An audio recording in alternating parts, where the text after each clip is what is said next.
नमस्कार मित्रांनो, आज तुमचा भाऊ चालला होता 34 घेऊन घरी, पण अचानक दाभाडी बायपासला आलो. इथे एक हॉटेल दिसली मला, दोस्ती हॉटेल.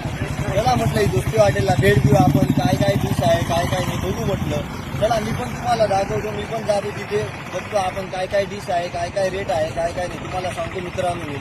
चला भावानो, आता तुमचा भाऊ आला आहे दाभाडी बायपास रोडवर दोस्ती हॉटेलवरती. चला आता आपण बघू म्हणजे काय काय होतं, काय काय नाही. फक्त भावानो लाईक करा, कमेंट करा, सबस्क्राईब नक्की करा. चला आता आला तुमचा भावानो, मी तुम्हाला बोललो होतो चला म्हटलं दोस्ती हॉटेलमध्ये जाऊ, बघू काय काय डिश आहे. पण भावानो डिश बघायच्या आधी आपले दोस्ती हॉटेलचे मालक म्हणजे किरण भाऊ निकम यांची भेट घेऊन गेलो. मग बघू आपण काय काय डिश बनवून राहिले, काय काय नाही. धन्यवाद. तर आपले भाऊ आज बनवून राहिले मटन थाळी स्पेशल, खास म्हणजे आता नवीन चालू केली त्यांनी. चला म्हटलं आता भाऊ ना भेट देऊ, काय आहे काय नाही बघू. आता भाऊ बनवून राहिले मटन थाळी. आता बघू आपण भाऊ कसं बनवतात कसं नाही, सर्व दाखवतो मी तुम्हाला. धन्यवाद. चला भावानो, मी जसं तुम्हाला बोललो होतो दाखवतो म्हणतो तुम्हाला सर्व. तर बघा आज आपले निवृत्ती भाऊ बनवून राहिले मटन थाळी, म्हणजे मटनची भाजीच बनवून थाळी बनवता बरं का भावानो. तुम्ही म्हणशाल कसं आहे बटव हलवू राहिले बा, असं काही नाही भावानो.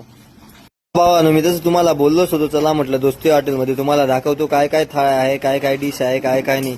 तर भावानो आपल्या भाऊने बनवली आहे चिकन अनलिमिटेड थाळी, परत तिच्यानंतर मटन अनलिमिटेड थाळी आहे, नंतर मच्छी थाळी आहे. परत भावानो भावानी नवीन डिश म्हणजे अंडा कढी. भावानो एकच नंबर अनलिमिटेड आहे, त्याच्यात काही विषय नाही. तुम्ही एकदा अवश्य भेट द्या दोस्ती हॉटेलला. तर भावानो आज आपला पहिलाच ब्लॉग होता, कसा वाटला तुम्हाला हे नक्की सांगा कमेंट मध्ये. आणि भावानो तुम्हाला ब्लॉग आवडला असेल तर मला सांगा, म्हणजे परत मी नक्की ब्लॉग करेल तुमच्यासाठी. धन्यवाद भावानो.